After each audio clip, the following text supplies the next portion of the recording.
Hello my loves, welcome back to my channel, Bookalicious. I am very excited for today's video. I'm finally going to be sharing my December and January reading wrap-up, and I feel like this is a good idea to combine both of them, both months, in one video. I've seen a lot of people doing this, and it makes a lot of sense for me because I did not read a lot in January. I was doing so good in December. I was reading so much, so fast, and then it just all went a little downhill. But I'm hoping to make up for that in February, and I'm very excited to talk about all of the books that I read in December and January. So let's hop right into the video. The very first book that I picked up in December was Hooked by Emily McIntyre. This is book 1 in the Never After series, and this series had been on my list for so long because I'm always such a fan of retellings, and I feel like I was just so excited to start this because this is a Hook retelling. So it's the love story of Hook and Wendy set in a modern day setting, and it's very much like a forbidden romance and very dark romance, and I gave this 3.5 stars. It wasn't a bad book at all. I feel like if you're a big dark romance girly and just love like a very villainous male main character, which I do love sometimes, I prefer them like that if it's in a fantasy book. But if you love dark romance, then you would absolutely eat this book up. It was not my classic favorite romance book, but it was still entertaining. It was really entertaining. I feel like the biggest issue for me was that it felt more focused on the physical lusty aspects, which, you know, I knew it was going to be like that, but I wanted more of like an emotional bonding connection between the two characters, and I feel like both of them were just a little bit like very one-dimensional. I feel like there weren't enough layers to the characters, but at the same time it was just a fun, silly little entertaining dark romance book. So definitely give it a go if it sounds like it's up your alley. The second book that I picked up in December was Yours Truly by Abby Jimenez. This is the sequel follow-up to Part of Your World, which I loved that book so much. I read it a couple months ago, gave it 5 stars, loved it so much, and I gave this one 4.25 stars. I really loved this one. It just didn't make as big of an impact on me as it did with a lot of other people, and I wasn't as obsessed with the romance in this book, but I still loved them together. I just wasn't as obsessed with the romance, but it was still amazing and very well written.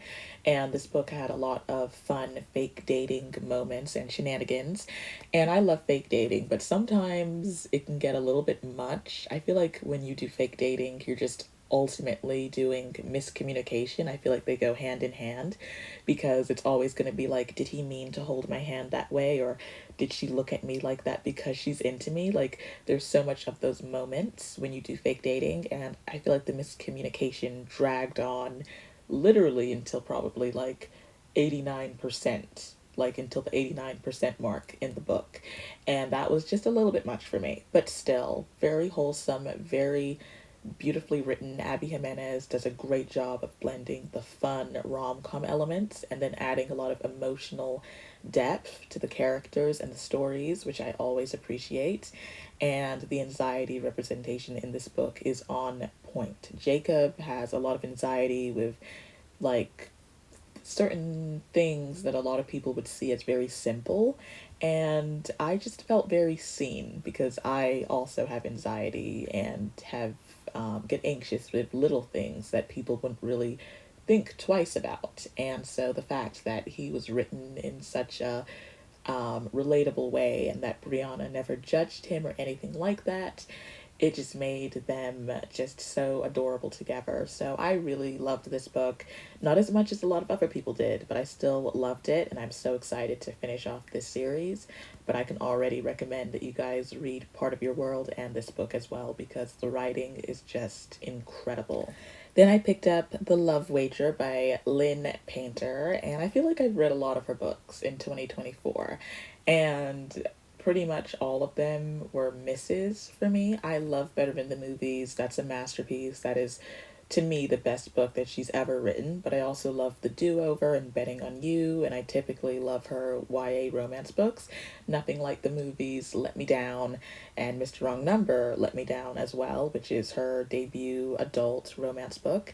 And this is actually the sequel to Mr. Wrong Number. So this follows the brother of the female main character from Mr. Wrong Number. And he ends up having a little nightstand with this girl named Hallie. And they both realize that they don't want to be a couple and that they're not right for each other, but they still want to be friends.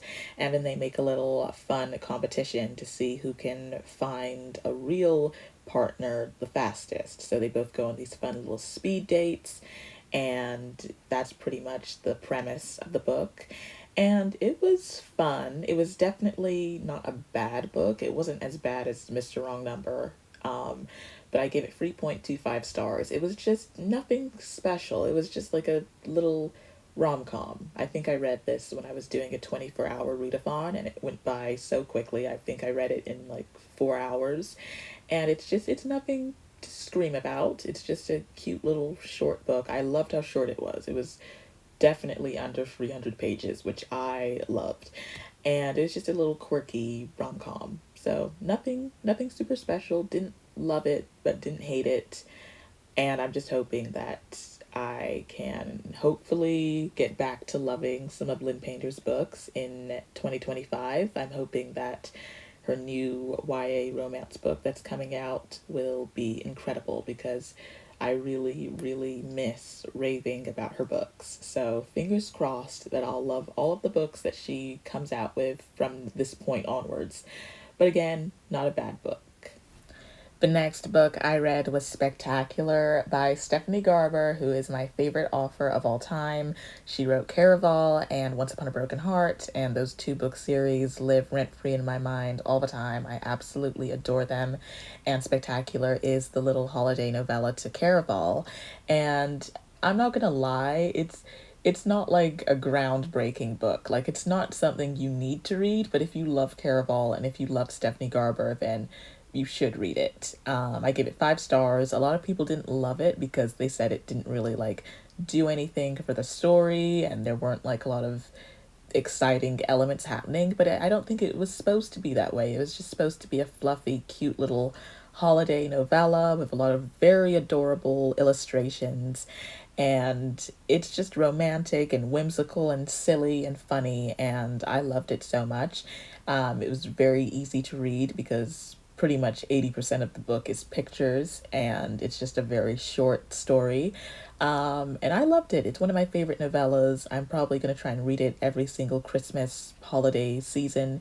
And it was a cute time. 5 stars. If Stephanie Garber wrote a grocery list, I would give that 5 stars too. She's just that amazing.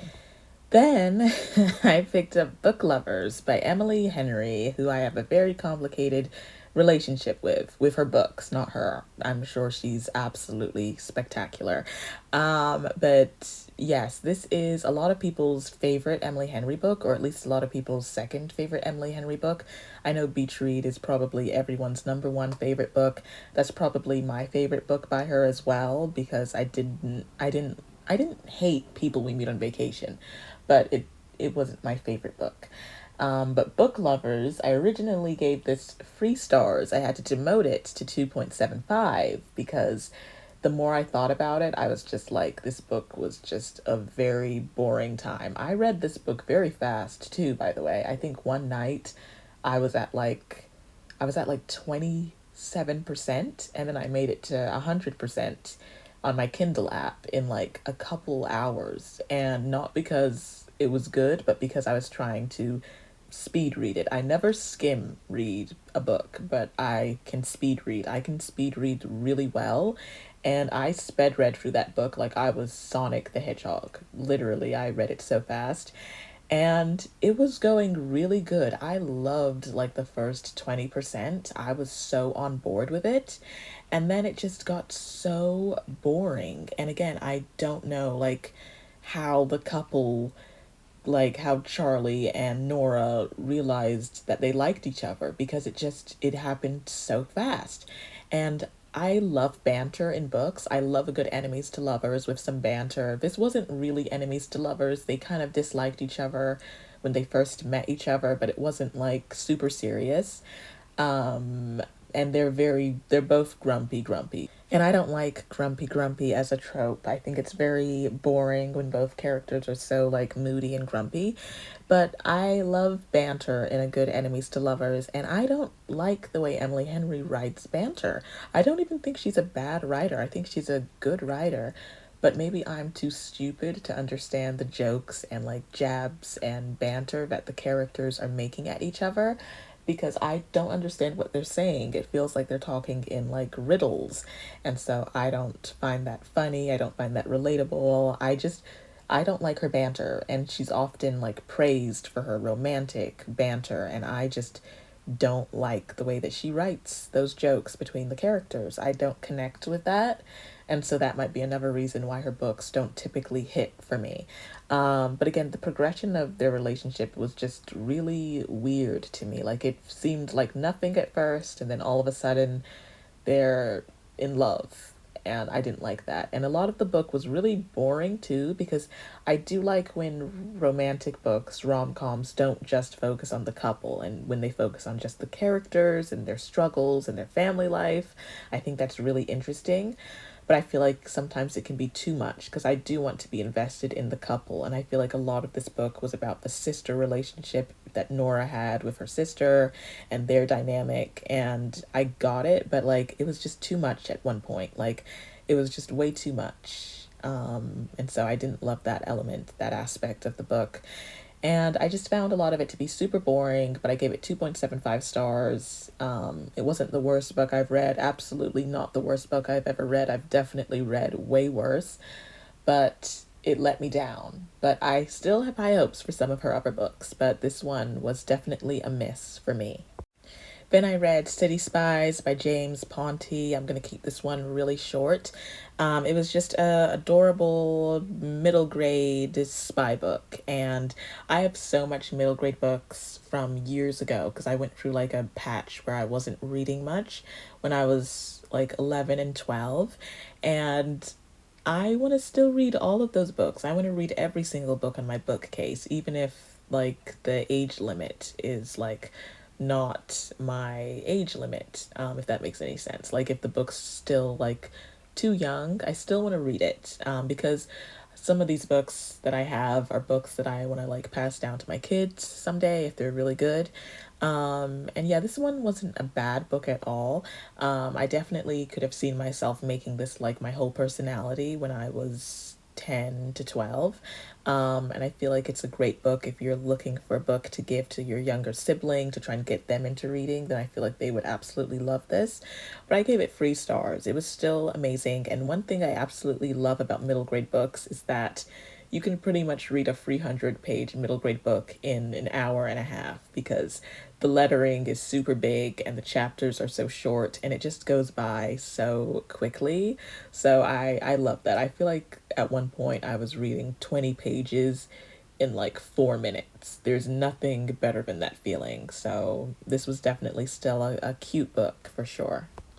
Then I read Collide, and this is a new adult romance book. It's a hockey romance book, and I love hockey romance. I feel like I've just never read one that I don't like. I love Icebreaker, which is a book that you're either going to love or hate, and then I love The Deal by Elle Kennedy so much. Those two books are some of my favorites, and I feel like if you enjoy both those books, then you'll love Collide.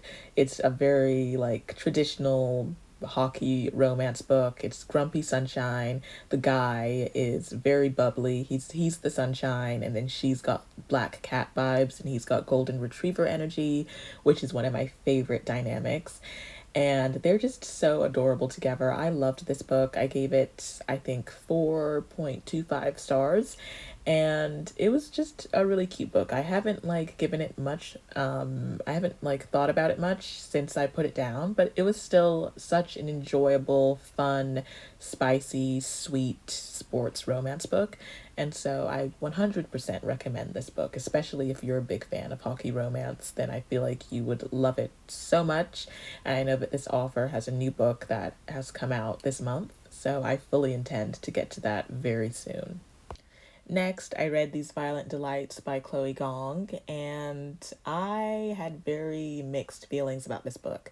I gave it 3.75 stars. I felt the same way about this book that I felt about Six of Crows, where I feel like it's such a perfect 5-star book on paper because the writing is so beautiful, so eloquent, so amazing. The story is crafted incredibly well, but I just felt a little bit bored with some of it. Sometimes eloquent, beautiful writing really works for me, and then sometimes I find it really boring, if that makes sense. And so I felt that way a little bit with this book. This is basically kind of like a historical fiction book. I feel like I assumed it was going to be way more fantasy than what it actually was. It does have some like urban fantasy elements, but it's very much more like a historical fiction with like a little bit of magical alchemy realism than like a full-on fantasy book. But it's kind of like a Romeo and Juliet retelling in China, and it was written incredibly well. The writing style was very eloquent, very poetic, very lyrical, but sometimes it just felt a little bit boring to me, and I just didn't connect with the story and the characters. But I will say that the last 100 pages is what made this book have a higher rating, because originally I was just going to give it 3 stars, but I gave it 3.75 stars because the ending was just so good. I loved the last 100 pages. It really picked up, the romance picked up, the action picked up, the plot got so much more interesting to me, and I don't know if I'm going to continue with this. I'm not sure if this is a duology because I know Chloe Gong has a lot of other books, but I don't know if they're all like connected. I don't know if Foul Lady Fortune is connected to this book series, but I might continue with this. If it's a duology, then I'll likely continue, but we'll see. Then I read All This Twisted Glory by Tahira Mafi, another author that I absolutely love. She wrote the Shatter Me series, which is like my favorite series in the entire world. And this is her new series. This is book 3 in her new series, the This Woven Kingdom series, which is all about Persian mythology. It's got dragons, it's got enemies to lovers, it's got a lot of strong fantasy politic elements to it as well. And the first book was a little bit rough. I didn't love the first book. It was written so beautifully, but it moved at a snail's pace, and I didn't even know if I was going to continue with the series. But then I decided to give book 2 a try, and I really enjoyed book 2. That was 4 stars, and then this is 4.25 stars. So each book in the series seems to be just getting better and better, and I really loved this book. I didn't give it like a higher rating because I didn't get as much of the romance as I was hoping for. There were like glimmers of cute moments, but I wanted more Cyrus and Aliza moments, and I didn't get as much moments between them as I wanted, but I'm sure there's going to be a lot of moments between them in book 4. I'm positive. But I can't give too much away, but it's a very incredible series, and the world building is so rich and bold and developed, and it's just going in a really great direction. I really love what she's doing with this series. I love the ending of this book and where everything's going. I love the found family. No one writes found family like Tahira Mafi. She writes found family so well, and it's just a really, really fun series. It's got great romance, so I totally recommend it. The next book that I read in December was The Night Circus by Erin Morgenstern. This has been on my TBR for like a couple years. I was always so intimidated, and this is one of the books that uses eloquent writing in a way that I loved. The only thing that was a bit upsetting to me was in December I was trying to read so much books, and I was trying to just read as fast as I could, and I feel like this is a book that I feel like I could see myself giving 5 stars to if I take my time and like spend like 2 weeks just with this book, because it's one of those books that you want to annotate and just analyze every single little detail about.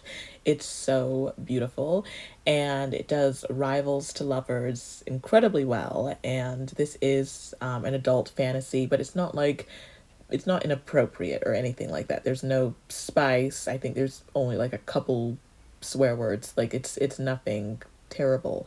I think it's only labeled as adult fantasy because the writing style is so eloquent and poised and just more like adults than a young adult book. But it's so magical and whimsical and lyrical and poetic, and it's got one of the most iconic great love stories in like literature history as far as I'm concerned. And the circus was written, it was just written so like very descriptive. Like it made you feel like you were there, which sounds crazy, but it really made me feel like I was a guest at this circus. And I've never really had that feeling before when reading a book where it feels like you're literally transported to the world. It almost felt like it was breaking the fourth wall in a way. And it was just constructed so perfectly. I see why it's got so much hype. I give it 4.5 stars again because I feel like I was rushing a little bit, and some parts were a little bit slow. I feel like the beginning was a tad slow, but then once you get into it, you understand what kind of book it's going to be. It's not going to be like a super action-packed book. It's a very cozy fantasy book and very long, but once you get into it and get invested in the characters, then you're fully ready to just continue with this book. And I loved it so much. I couldn't recommend it enough. And I'm definitely looking to read more of Erin Morgenstern's books in the future. Then I switched it up and read a YA mystery thriller, and I read That's Not My Name by Megan Lally, and I gave this one 5 stars. I loved this book so much. It was exactly what I needed, and it was just so, so, so good and very just eerie, creepy. It's about this young girl, and she wakes up in the middle of the forest. She has no idea what her name is. She doesn't know really anything that's going on. She knows nothing about her identity, her parents, nothing. And she makes her way to this police station, and this man shows up claiming to be her dad. And he has so much evidence. He has all of her like birth certificates and photo ID. He has pictures of her on his phone when she was in school and all this like proof that he's her dad. And so eventually she ends up going home with him. And the book kind of just the story takes off from there. And it was just so brilliant. Like the plot twists were just incredible, and I love that there was so much like layers to the characters, because this girl also has a boyfriend who's concerned about her and looking for her, and he has so much like layers to his character. And I feel like it's very difficult to write an intense mystery thriller, and this book isn't even that long as well, but I feel like it's a lot more difficult to really like make us care about the characters in such an intense plot.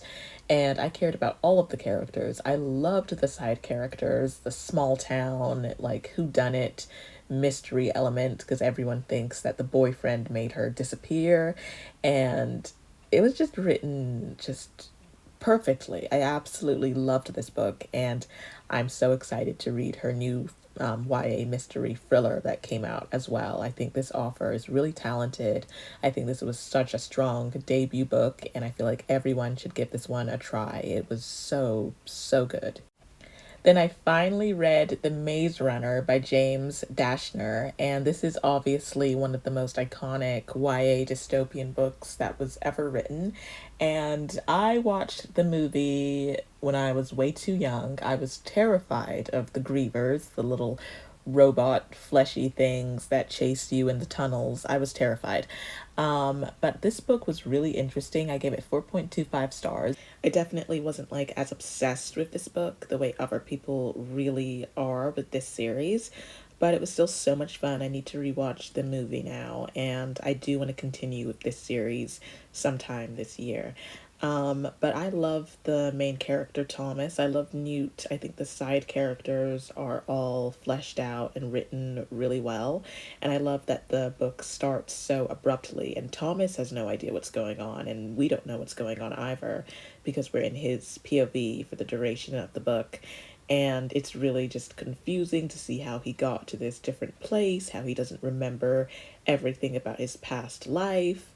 And there's also a cute, like very slow, like romance subplot that's kind of like building up, which is really adorable. But I really enjoyed this book. I think it was written very well, and I have very high hopes for the other books in this series. I don't even know how long this series is, but like I said, I definitely have plans to finish this series sometime this year.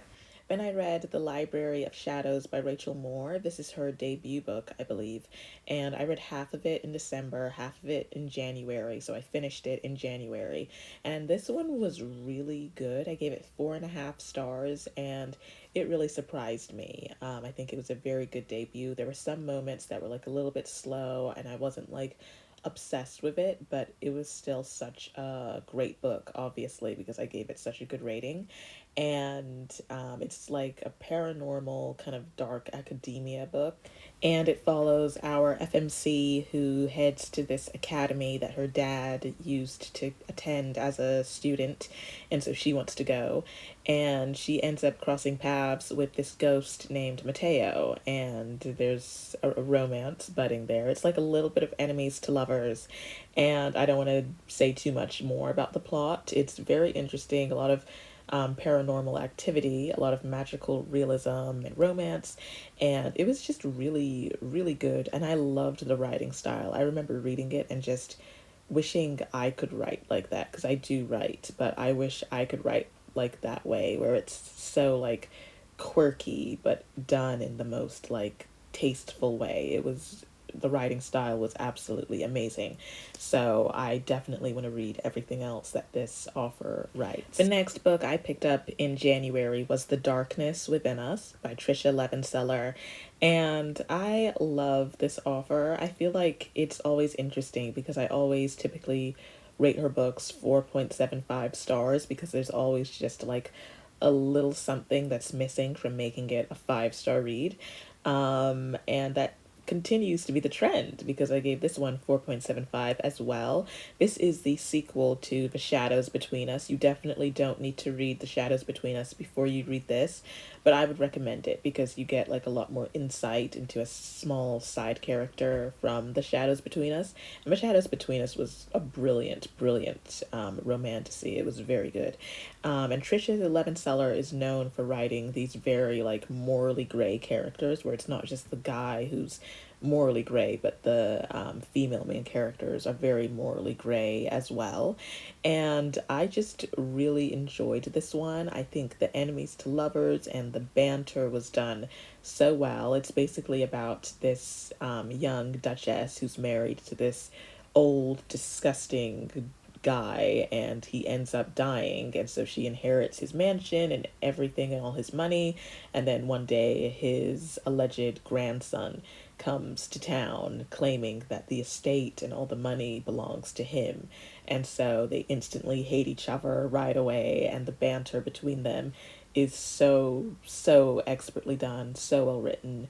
And this book was just a lot of fun. It definitely, it's not like too fantasy-ish. It's like a little bit of magical realism set in kind of like a Victorian era. It's very like, it's similar to Bridgerton, like those type of vibes.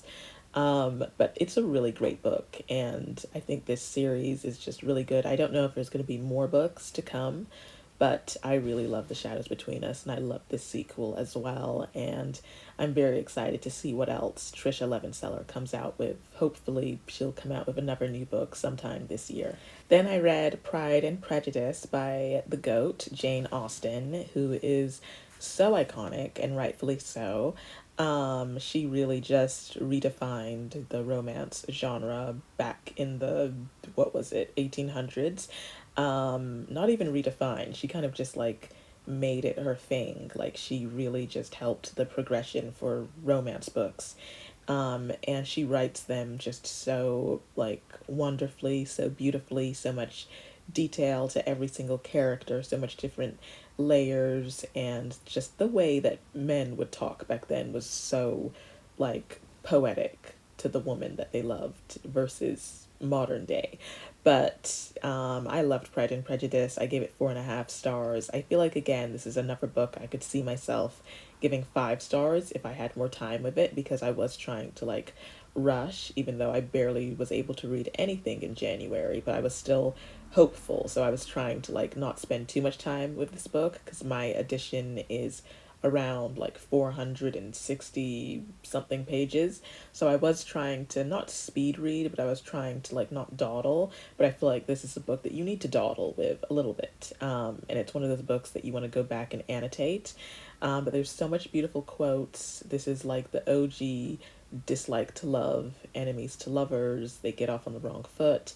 And it's just such a great book, such a classic, such a book I feel like everyone should give a chance. I still need to rewatch the movie because I did watch the movie when I was like very young, I think. I might have, I'm not sure. I feel like I did. But I definitely need to rewatch the movie, the Keira Knightley one, obviously. And yeah, I just loved the story and certain classics. Sometimes classics are like a hit or miss for me. Sometimes they're too boring. But sometimes a classic really just hits for me. And this one was just so, so romantic, so wonderful, so perfect. I really loved this book. I love you guys so, so much, and I totally forgot that Pride and Prejudice was the last book that I read in January. So yeah, I really did not read a lot in January, but I'm gonna make up for it in February. I'm gonna try my best, and please let me know any other video ideas that you would like to see from me on this channel. Please make sure to like, comment, share, and subscribe. It helps me out so much, and I love you all to the moon and back. And thank you again for watching, and I will see you again in another new video very soon. And until then, happy reading.